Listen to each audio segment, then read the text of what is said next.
Hello and welcome or welcome back to Novels with Nora.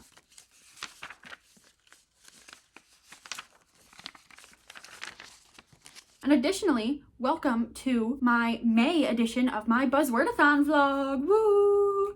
Can you tell that the spirit finger is like my favorite thing to do? I got them in my past like 3 videos. But anyway, for March Buzzwordathon, here we are. I keep saying March, it's May.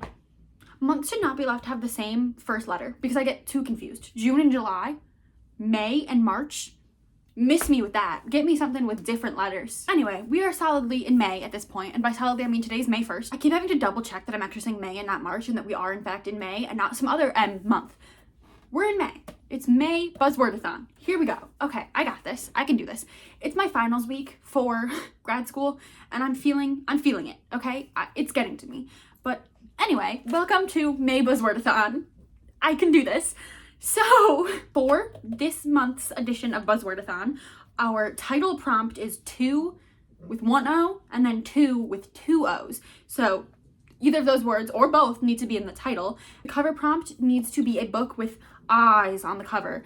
And surprisingly, go me, I actually already know what 2 books I will be reading for these prompts. I was finally able to get to my local library and I picked up some great options. So for the title prompt, I will be reading The Ornithologist's Field Guide to Love because the prompt also specifies that like a 2 as in like a how-to field guide type thing is preferred and or recommended. So Ornithologist's Field Guide to Love, gonna be reading that.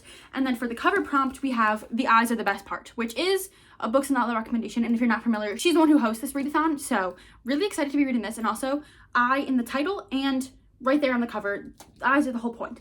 So I thought it would be fun to, instead of giving you an actual description of what these books are about, I'm gonna tell you what I think that they're about based on the hazy recollection I have. So starting with this, all I know about this is that we have rival ornithologists hunting a magical bird. And that's all I need to know because like what else truly would you need to know about that? And lore drop about me is that before I realized I wanted to be a librarian, I had my heart set on becoming an ornithologist, which if you're not familiar is someone who studies birds and like works with birds because I love birds, okay? I feel like that's kind of an unpopular opinion. I feel like a lot of people are afraid of birds or just think they're like weird and gross. I think that they're fantastic. We have a bird feeder in my backyard and I love like looking at all the birds and identifying them. I love hearing all the birds chirp and being like, oh, I know what that chirp is. So that's what I had my heart set on before I realized I want to be a librarian. That's really what I'm supposed to be doing with my life, not playing with birds. Because I also didn't realize I'd have to do with like sick birds and that would just make me too sad. I'm too emotional to be working with animals. Like I couldn't do it. So happy with library science. Really excited to be reading this though, because this might give me a glimpse of what my life could have been like if I had gone down this path. Falling in love with my rival ornithologist and hunting down a magical bird, that could have been me. Okay, we're gonna keep that in mind while we read this. But that's all I know about this, and I'm really looking forward to this because a rom-com about ornithologists, I'm in. And then for The Eyes Are the Best Part, what I know about this is based on what Booksandlala has said about it. And I don't really remember a whole lot other than we follow our main character, I think, whose mom ends up dating this guy and she like really hates him because he's kind of like an icky, gross, awful person. And then she kind of starts fantasizing about like eating him, specifically his eyeballs. So cannibalism, question mark. I know that this is like horror, thriller, sci-fi. Crying in H Mart meets My Sister the Serial Killer in this feminist psychological horror about the making of a serial killer from a Korean American perspective. I feel like I could be spot on here. Who knows? So these are the 2 books that I will be reading in this vlog and for Buzzwordathon this month. I'm really very excited about them, especially because we have like a cutesy, fantastical rom-com and then like a psychological horror. Put them together, what do you get? Wonderful, wonderful. So really excited to be reading these, and I just actually got the audiobook in for this one through Libby. So I will be really looking forward to reading this. I've wanted to read this actually for quite some time. So I knew that this eyeball was gonna come into play somehow. So I was like putting it aside for like something, you know? And now here we go. I'm quite excited about this. So these are the 2 books I'll be reading. Stick around if you're interested in that. And I will update you again once I actually start reading because I have not started either of these, but I will be starting very soon and then I can actually tell you what they're actually about. The rain has rolled in, so it's super cloudy and gloomy now, so my good mood, gone. Now, I just want to go to sleep. I keep checking the time, thinking it's going to be like 4, 5 p.m. Not even. And it's like, I'm ready for bed. It's dark outside. I should be in my bed. But instead, I'm going to read. I've decided to start with The Eyes Are the Best Part because I feel like I would rather start with like the darker horror type novel and then move into like our light cutesy romance rather than the other way around. So I'm actually quite excited to start this.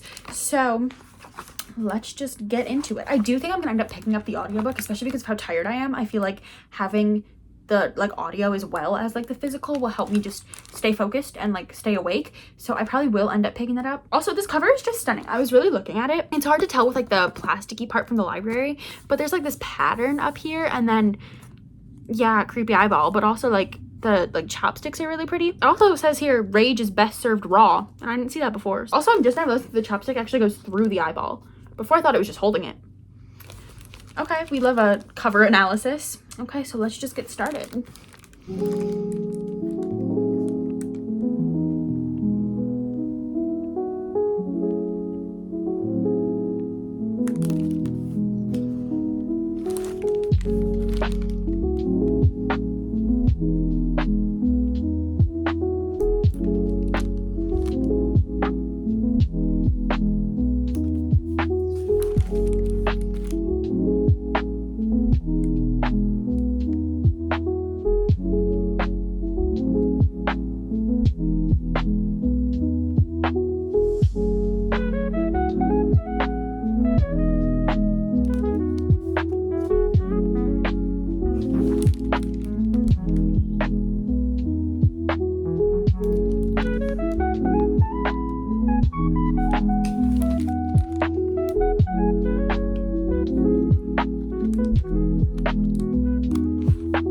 Okay, so the chapters are actually quite short. I read chapters 1 and 2 and I'm now on page 9, so very short chapters.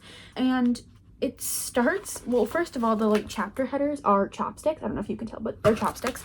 And it starts with her, like the first chapter is Uma tells me that the eyes are the best part.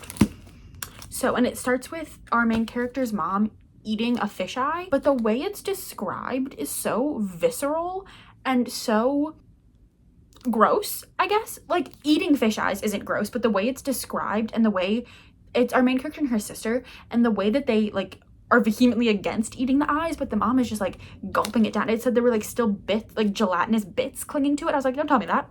Don't talk to me about your gelatinous bits.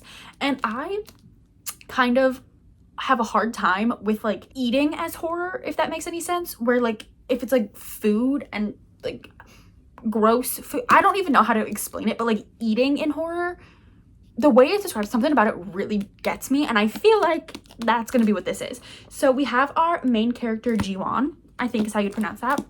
I am gonna listen to the audiobook to make sure I'm getting all the pronunciations right, and her sister, and then their mom, and their father has left them kind of abruptly and like with no like warning or like goodbye or anything, and their mom is like falling apart and she's eating the fish eyes because it's good luck in their culture. So she's eating all the eyes that she can for all the luck that she can get. So that's where we're at so far. I am actually really enjoying the writing. It's very easy to get through, and it's very much like the way just things are described. First of all, the food itself was described beautifully, like very lush descriptions, really enjoyed that. But then when it like takes that like slight turn into horror, I'm like, no, keep your gelatinous bits away from me. So I will be picking up the audiobook to continue on just because I feel like I want to. So I'm going to, and to make sure I'm getting all the pronunciations correct. So I'm going to pick up the audiobook and just continue reading.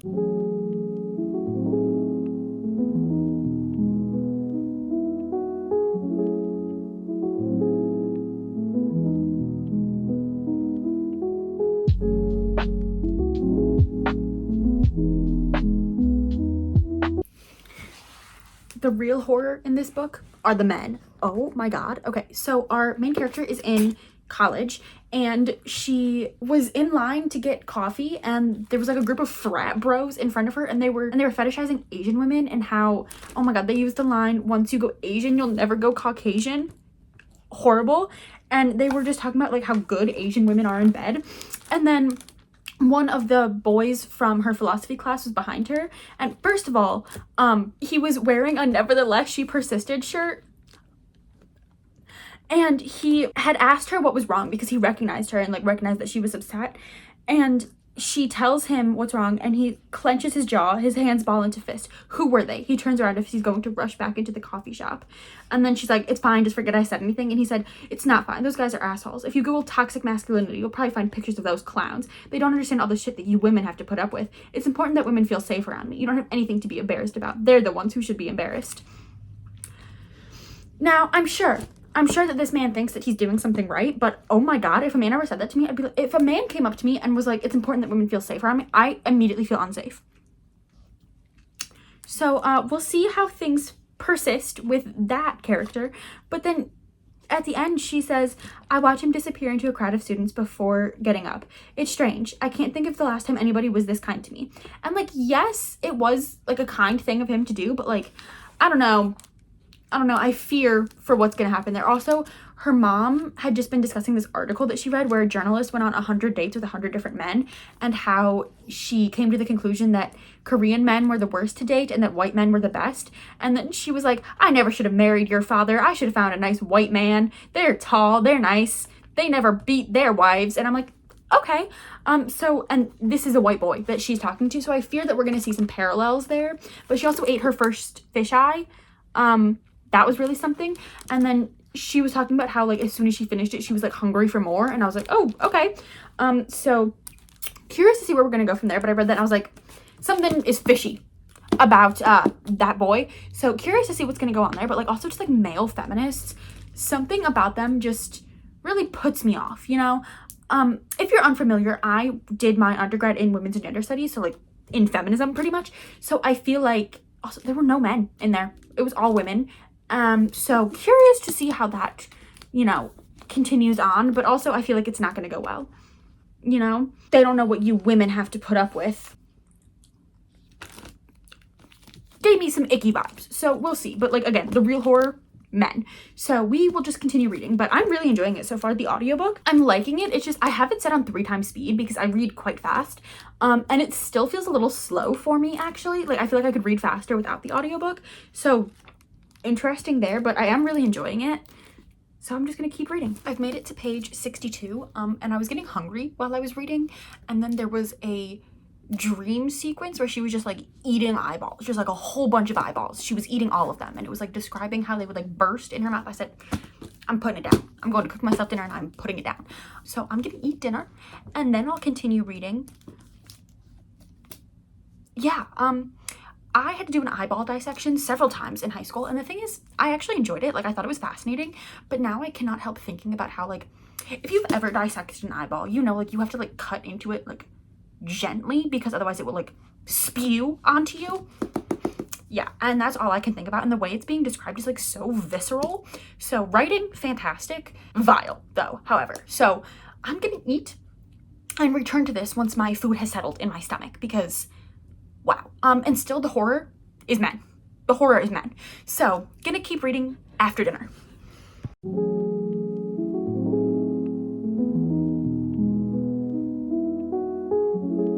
Good morning. It is now Friday. Took me a second, but we got there. It's a beautiful day. The sun is shining, the birds are chirping, absolutely loving it. I woke up this morning feeling like I hadn't slept at all. So I showered, feeling revitalized, spent some time outside, got some fresh air.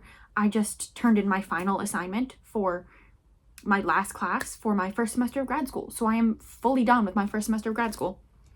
That's crazy. And it happened just like a random Friday. But anyway, my book, what you're here for. Last night I made it to page 173, which is a little over like 60% of the way through. And I am eating this up the same way that she's eating up these eyeballs because it's so good. This is very much like a good for her revenge story. At least that's what I'm feeling like we're going towards. And I am eating it up. I am absolutely loving it. I put 2 little tabs in there of things that I'm really enjoying. This is a book that, depending on how this last like 40% goes, I can see myself purchasing a copy and then keeping on my shelf forever because I am absolutely loving this. So I don't even remember where I left off with you, but she has been having like dreams about eating eyeballs, and they're starting to kind of like bleed over into her waking life where she's like not fully in control of herself and like things are happening. Oh, and again, the horror in here is the men. The men are absolutely awful. Like every single man in this book, horrible. So George, her mom's boyfriend, has officially moved in with them. Gross. and they are engaged. Boo, boo, throwing tomatoes, boo. And he is just like an awful person. Like, and it's one of those things where it's like, you know he's awful. You know he is. And then like he'll say one little thing, or like you'll learn something more about him, and it just makes him even more awful, and you just hate him so much that like, I hope she kills him. I hope she kills him, and I hope she eats his eyeballs. I hope she likes it, and I hope she gets away with it. So that's how I'm feeling about that. Also, do you remember I was talking about Jeffrey, our main character, Jiwon's friend from college, and how he was like touting himself around as like this feminist, and he was like wearing like nevertheless she persisted shirts and like spouting feminist prose to people, specifically women. And I just got a bad vibe. I was like, this dude is like so awful, and he's just doing it to like make women feel comfortable around him. And like, there are so many men who claim to be feminists just to make women feel comfortable around them so that like they can then date them. And the thing is, it's never subtle. It's never like sly. You always know that's why they're doing it. And I was like, I hope she starts to realize that that's what's happening here, because he was so clearly like into her and like wanted more than friendship from her, because she was also friends with this one girl, Alexis, in her class. And I'm feeling that there's more than friendship happening with Alexis, because she's like, whenever like their hands brush or their knees touch, she's like, and I felt things. I'm like, yeah, girl, lesbianism. But anyway, because like anytime she would spend time with Alexis, the friend, rather than Jeffrey, he would be like, oh, like, I don't know why you're spending time with her, like, she's not a good person. And then he'd be like, I don't know what she's telling you about me to like turn you against me. It's like, girl, it's not that. It's simply not that. And he's just like so awful, and like he just keeps like, every time he's on the page, I'm like, oh my god, go away. And she finally said, in class he tries to sit next to me, invading my space. I can't believe it took me this long to notice what a screw up he is. He's abrasive, pushy, and irritating. His quips about feminism are just showboating, an attempt to make himself appear better than other men. His shirts are stupid. And I was like, thank you, because yes, exactly. He's not a feminist. He just claims to be feminist to make himself seem better. And I'm so glad that we pointed that out, because like, yes, girl, eat him up, eat him up. The same way she's eating up those eyeballs. Anyway, and then another tab that I have in here, because at about like the halfway point, she's finally just like, she's fed up with these men in her life. She's like, absolutely not. This is ridiculous. So like, she's doing all of these like little things to George to just like set him off.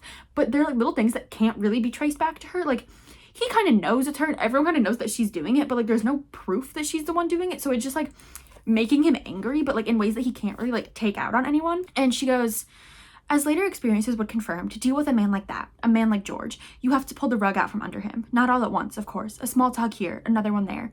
You don't back down when he tries to wield his power. Instead, you trip him up by slipping him little lies. Correct him whenever you can. Confuse him. Make him feel foolish. Men like him hate being wrong, hate being embarrassed, hate not being in control. Men like him don't know what to do when that happens, and they resort to childish displays of anger, temper tantrums, sulking. In spite of this, he won't be able to do a single thing about it, because in the end, he's the one who is weak. The only power he has is the power you are willing to give him, and you've given him nothing, not a scrap. And by the time you're done with him, he'll be begging for mercy. Who is he if he can't control you? Is he even a man anymore? It will seem like a relief when you give him a hand, even if that hand is holding a blade. And when you take everything from him, you can say what those men say about us. He was asking for it. He was begging for it. He must have wanted it since he didn't fight back. And I said, Queen, I love you. I love this book. That alone, I was gagged. I was like, wow. Yeah. When it said a feminist psychological horror, yes. Monica Kim, this is her first book. I will be reading more from her because this is fantastic. I am eating this up. So again, like I said, I'm only on page 173. So I have like a little over 100 pages left, and I am absolutely loving this. I will be finishing it today. I'm really, really loving it. Like, it's just so good, because like the way it's described of her like eating these eyeballs in her dreams, and like her dreams are freaky, but we're also not entirely sure if they're dreams. Like, the way that they're being written is like, is it a dream or is it just like her imagination? Not entirely sure, because sometimes like she'll think that she's dreaming and then she realizes that she's not, and she like actually did something, you know. And I'm really enjoying that. And like, I think if you're reading this on a very surface level, you would be like, oh well, the horror is her like eating these eyeballs, and it says like the making of a serial killer. You would see that as the horror. But I feel like reading it just like even a little bit deeper than that, you see that the horror is not the eyeballs. The horror is the fact that these men are so awful that they are driving her to this point, and that is like her only escape from them, because they're so awful and they're like always there and always watching, and she cannot escape them other than to become this eyeball eater. And I am loving this so much, so I cannot wait to finish it. But that is my current update. I'm genuinely having such a good time with this, eating it up. I'm really enjoying it. Like, I thought I was gonna like it, but I was imagining it to be like a 3 or 3.5 just because, I don't know, I didn't think it was gonna be for me. This is for me. It was written for me. So I'm really enjoying this, and I'm really happy that it's like so much. It's not that I thought it was gonna be bad, it's I thought that I wasn't going to connect with it and that I wasn't going to love it, just because I feel like I can't even really explain to you why. I just feel like from the way that Booksandlala described it, it just sounded like something that I'd be interested in and have a good time reading, but not something that would really like stick with me. Yeah, this is doing it. I am absolutely loving this. So I'm going to continue reading because I cannot wait to get back into this, and I'm hoping to finish it today because, I mean, how could I not, you know? Because once I like really started going yesterday, oh, I was going. So really excited to continue.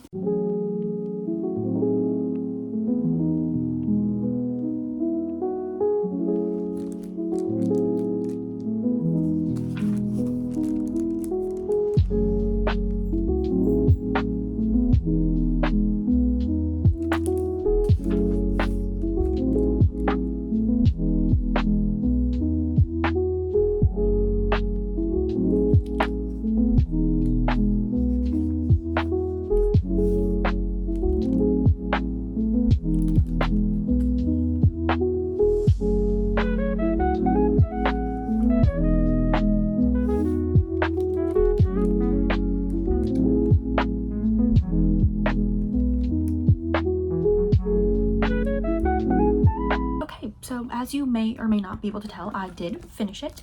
I'm not sure what my rating is. I don't think it's a 5-star. I feel like I'm hovering between 4 and 4.5, so I'll have to do some further reflecting. However, she ate that up. She ate that up. Both the plot and the eyes. I had a really good time with it. It really is like a good for her novel. Like, good for her. I want recommendations of things that are similar to this because I really, really enjoyed it. I am very interested in reading more from this author because this is her debut novel, and I feel like at times the writing feels a little clunky. Like, there was one line that just really took me out of the story where Jiwon is talking to George, the nasty evil man, and he uses a word that I just feel like would not be in his vocabulary, and he used the word irate to describe someone in a sentence, and I was like, I feel like he would not know the word irate. Like, I feel like that's not a sentence that would be in his vocabulary, but because it was in the author's vocabulary, she used it, and it took me out of the story a little bit. And it was just like little things like that I feel like once she really finds her footing in her writing, I think that she will be a powerhouse of a writer, because right now, amazing, but I feel like once we just like make those like few little tweaks, yeah. So I definitely will be reading more from her in the future. Like, literally anything that she puts out, I will be interested in picking up because I loved this. I really love Jiwon, and there was like something that happened towards the end and I was like, oh, is that how we're gonna like wrap everything up? And then it wasn't, and I really liked it because it would have been like an easy way out to like wrap up the narrative, but it wasn't, and I really enjoyed how it ended and how everything wrapped up.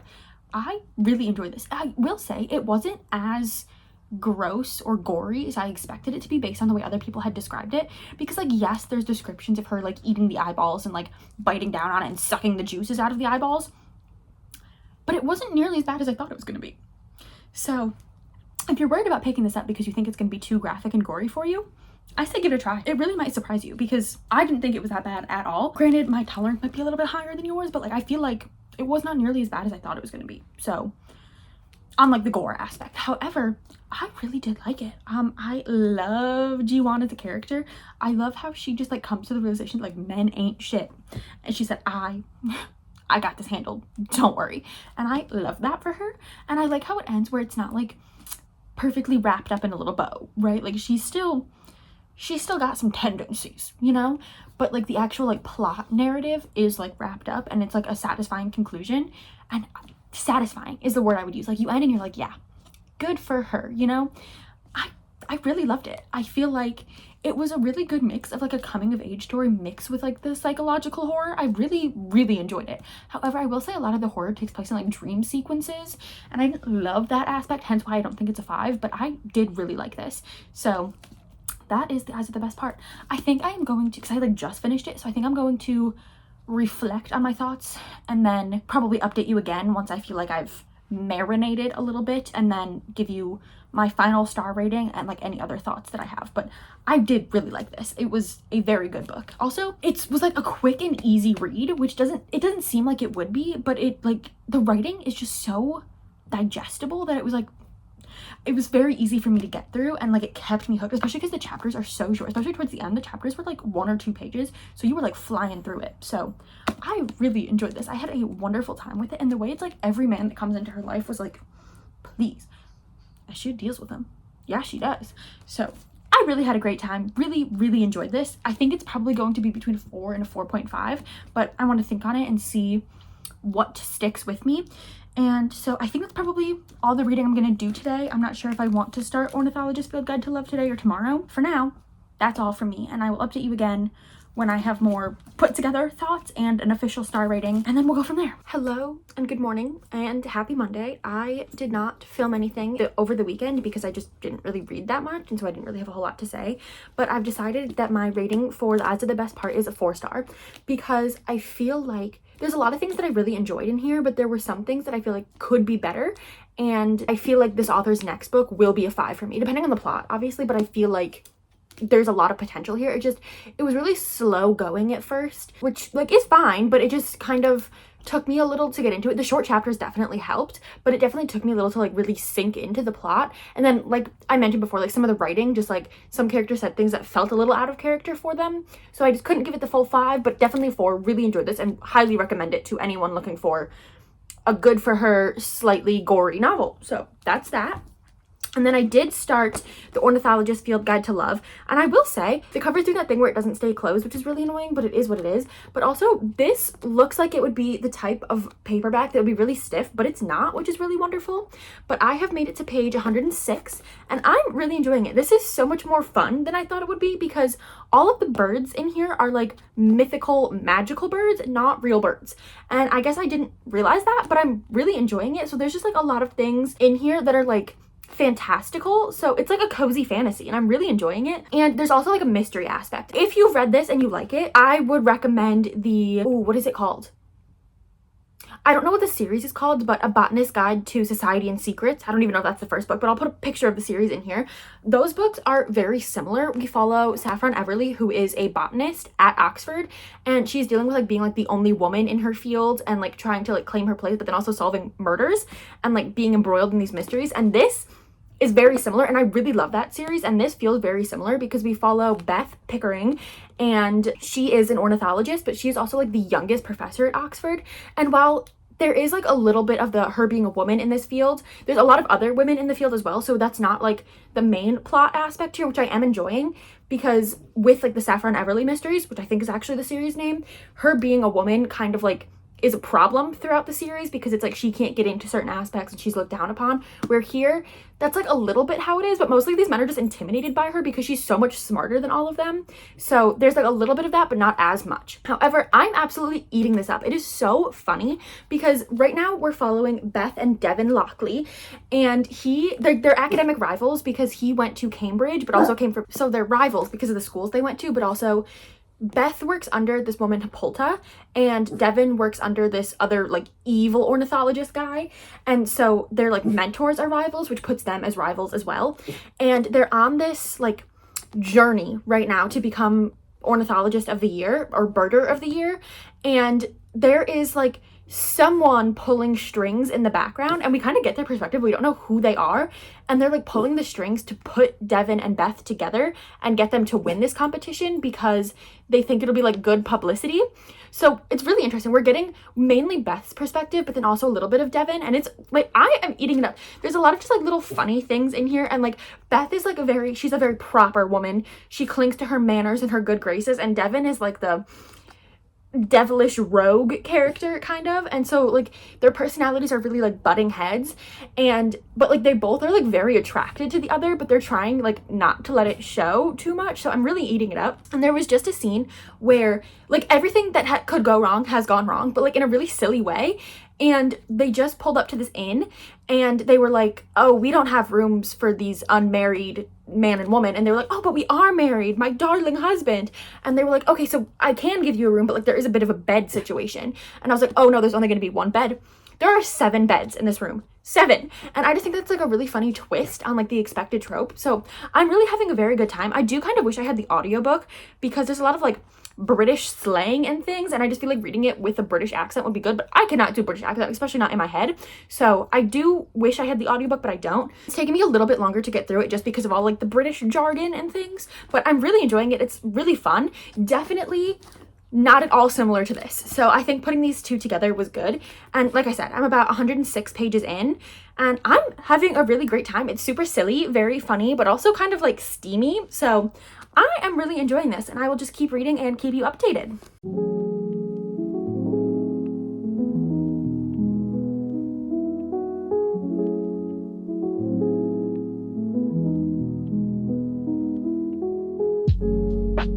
Update time.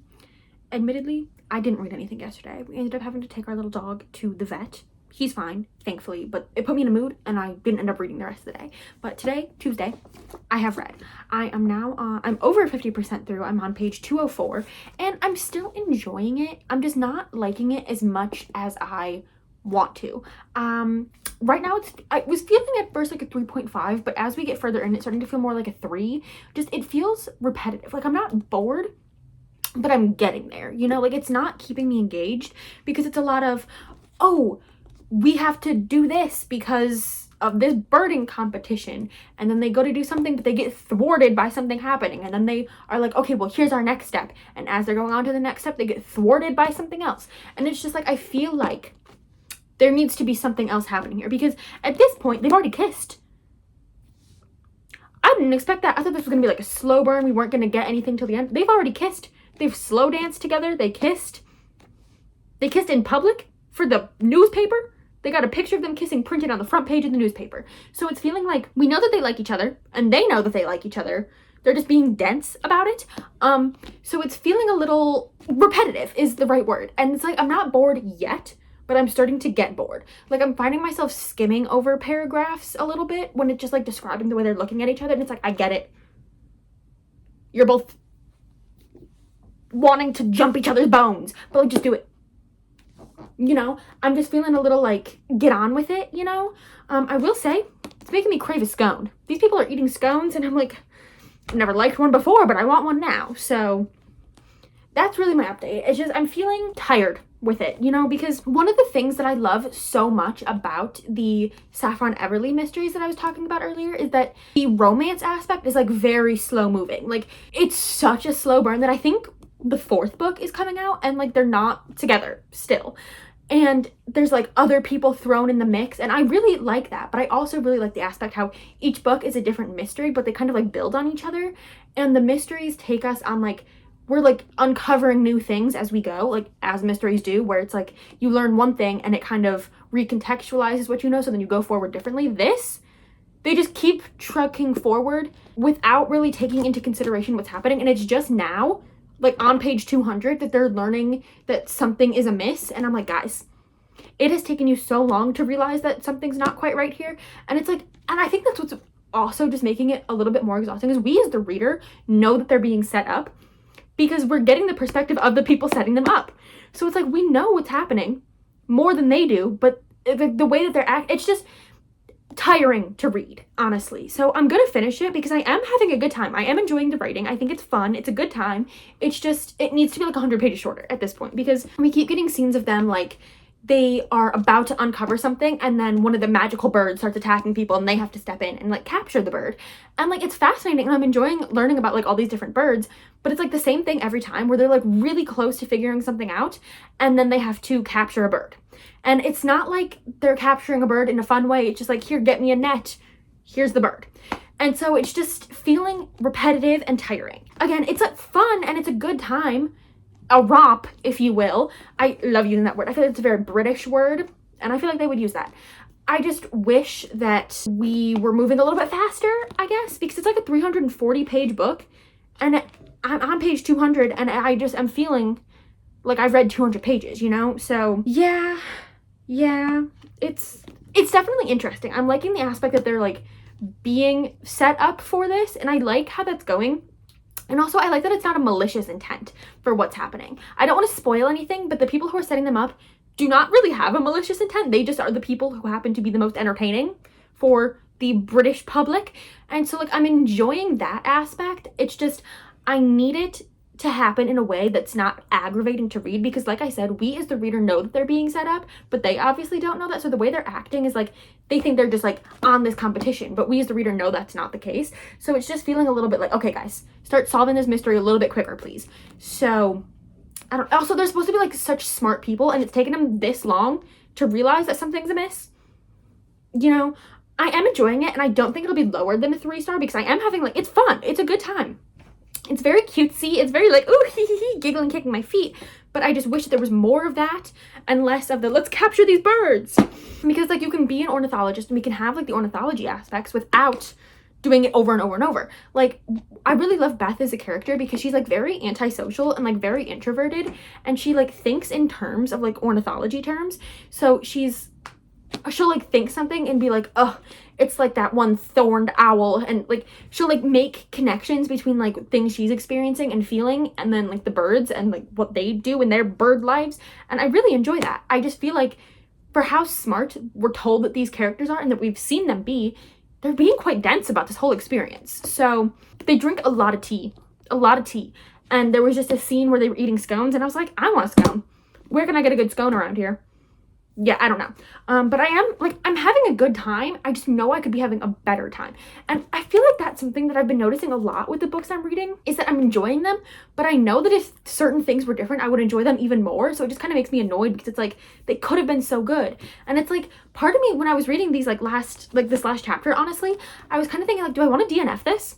Because we know that they're gonna get together and that they're going to like either find the bird or realize what's happening with this whole scheme. So it's like, do I really need to finish it? But like, I'm having a good time. I'm enjoying the writing. I enjoy the way this book feels in my hand, to be quite frank with you. Like, I'm not having a bad time with it. I just know I could be having a better time. And because it feels so similar to the Sapphire and Everly mysteries, that one, it's a series. So it's like, you could, like, if you're not enjoying the mystery in that, you could kind of ignore that part and like read for like the character development and the other things that are happening outside of like that main mystery. Where this, it is going to be in a series, but the next book, they're like connected standalones where you don't have to read them in order, I don't think. So it feels like what's keeping me going. You know, I'm gonna finish it because I am having a good time.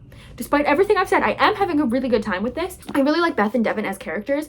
I feel like, I don't know, I'm really struggling with my thoughts on this because I'm having a good time, but I only really have negative things to say about it.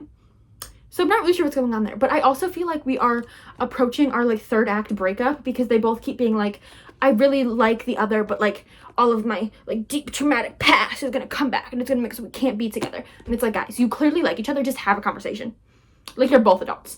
So I fear that's where we're headed with this. But like the writing, super fun, easy to follow. Even without the audiobook, now that I'm like into it, I'm really having a very good time. All of the side characters are like funny and like really engaging. And like this book is very engaging, just because of how repetitive it is. It's losing some of that engagement from me, you know?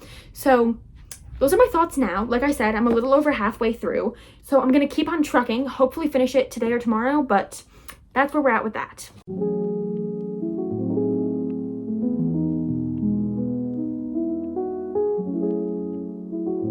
I'm happy to report that while I'm not finished yet, so things could still go awry, I am enjoying this much more than yesterday.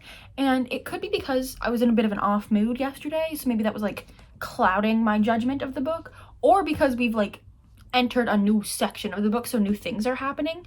I have about 30-ish pages left, so again, things could still go awry, especially because the next chapter just said 3 days later. But I'm enjoying it much more today. And I think it's because we got away from the like, we're moving on to our next phase of trying to catch this bird. Oh, but a new bird has been released upon us and we need to catch that one to save the people first. And then it just became a lot of them being put in like newspapers for being like, birders in love, everybody look at them, because of the like tourism that this birding competition is attracting. And so every time they go to like an inn or a restaurant or like a train station, people are like, oh my god, you're an ornithologist, you're the ornithologist from the paper. So then they get swarmed with all these like fans, and so it's repetitive in that way, but like the characters recognize the repetitiveness of it. So every time they go somewhere and they see a crowd of people, they're like, ah man, here we go again. And so I'm enjoying that. It's taken a much more humorous tone, and I feel like I'm really more into the story, so it's bumped back up to a 3.5. So I don't think it'll really change from that in the next like 30 pages, but who knows. Also, it got a little like steamier than I expected it to. It like all of a sudden was like oh, all right. But like it fit for the characters. I just wasn't expecting it to happen so soon. But I am really enjoying it, and there was no third act breakup. So I did enjoy that aspect. But I am just going to continue reading. I will be finishing it probably right now, but I'm excited to see how it ends and like how we wrap it up, especially because it's not a series like I mentioned. So curious to see how it ends, and I will update you again once I've finished.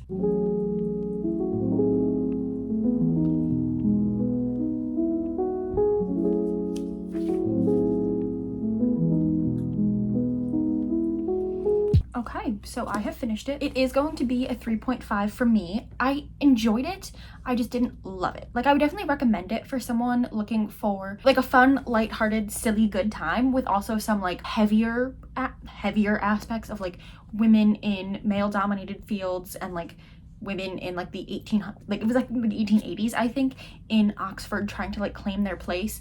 However, it doesn't really do a super great job of like showing Beth standing up for herself and like telling people, no, I am a professor here and I'm going to do more than like wash your dishes. Because even at the end, when she like wins the competition, because we knew she was gonna win the competition, right?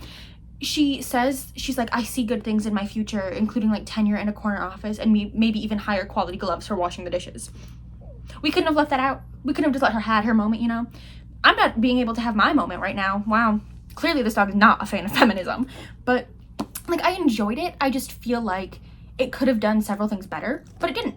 So it's a 3.5. I definitely enjoyed it, and I do think I will continue on with the series just because I really enjoyed the writing. Like, it was very fun. Like, calling this a romp of a time, yeah, for sure. It says a quote down here from Alex E. Harrow: Holton continues to be the world's leading engineer of the romp, and I agree. This is a romp, and like it was fun and it was enjoyable. It just wasn't as good as I think it could have been.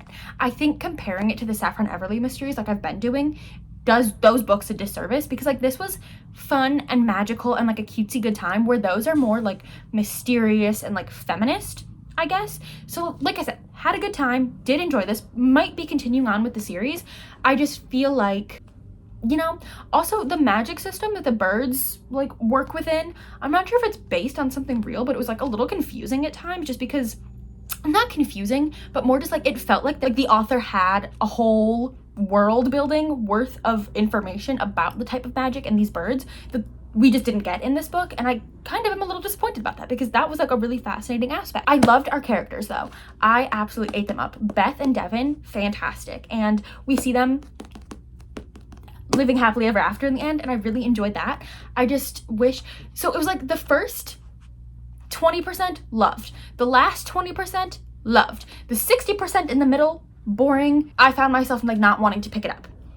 So that's my review on that. It's gonna be a 3.5. I enjoyed it. I just know that I could have enjoyed it more if certain things had been different. I'm just not entirely sure what those things are. So 3.5 for me. Actually, just kidding, I'm back. It's a few hours later, and while my rating is staying at a 3.5, it's not changing. I do want to say I have been thinking about this since I finished it, because Devin and Beth are just such fun characters, and the story was really fun, minus that middle chunk where it was just kind of boring, but the parts that were good were like really good. So I will say I really enjoy this, and I definitely will be continuing on with the series, because this world is just so fun and these characters were so lovely, and like I've been thinking about it since finishing it, and it's only been a few hours, but still I feel like that's a good, like a very good sign for a book and an indicator that it was a good book and that you did enjoy it. However, I just can't justify giving it higher than a 3.5, because for like the whole middle chunk, I was like, okay, let's keep moving. But the parts that I enjoyed, I really enjoyed. So give this one a try, because it's a little slow in the middle, but the characters make up for it because they're really fantastic. Like I really love them. I just wanted to pop in and add that, because I have been thinking about it since finishing it and kind of wishing that I had more with them. And I think that's something that I wish that this book had done differently. I wish there was like an epilogue where we saw Beth and Devin after this like Birder of the Year competition, so we could see them living like a more domestic life together. And so I'm hoping that in like the subsequent novels in this like interconnected world will show us a little bit more of that, because it ended with them like getting together for real, like officially, and I just wish that we had seen more of their like life together afterwards, because them as a couple, they're just so cutesy, and like the world is so fun, and I would like to see them like advancing in their careers. And so I think that's where this really pales in comparison to the Saffron Everly mysteries for me. And I know I keep comparing them, but it's because they're both kind of like cozy, fun, slightly humorous like mystery novels that have like more romance than mystery, if that makes any sense. And in the Saffron Everly ones, we see her like progressing through her academic career and like becoming a better professor, a better friend, a better love interest. You know, we see her like improving in all aspects of her life, and we see her like taking up more space and just becoming more well-rounded, I guess. And we see her really like coming into her own, where this, we don't see that. We just see them like as they go through like this competition. And I really would have loved more of the like, I guess just like domestic, like cutesy little scenes of just them like existing in their professorship roles and like as a couple. So those are my final thoughts for real this time. Is I did really enjoy it. I just wish that there had been more of the cutesiness. And that brings us to the end of this vlog. Our May Buzzwordathon vlog is officially finished. We have read 2 things for eyes on the cover and 2 in the title. We had a 4-star and a 3.5 star, which is actually a very good rating, and reading these together was fun because we had kind of like a dark feminist psychological horror and then a silly, goofy, fantastical romance. So really interesting that I read these 2 together, but I also really love them, and they're 2 things that have been on my TBR for a little while, so glad I finally got to them, and that they both kind of worked for me in very different ways. But that does bring us to the end of this vlog. So if you have made it this far, thank you for being here. Let me know if you read either of these books, if you plan on picking either of them up, and also just comment down below if you want to, you know, I'd really enjoy that. And maybe like the video, subscribe to the channel. I post a Buzzwordathon vlog every month, so you know you're gonna be getting some quality content from me. But other than that, I will see you in my next video. Bye.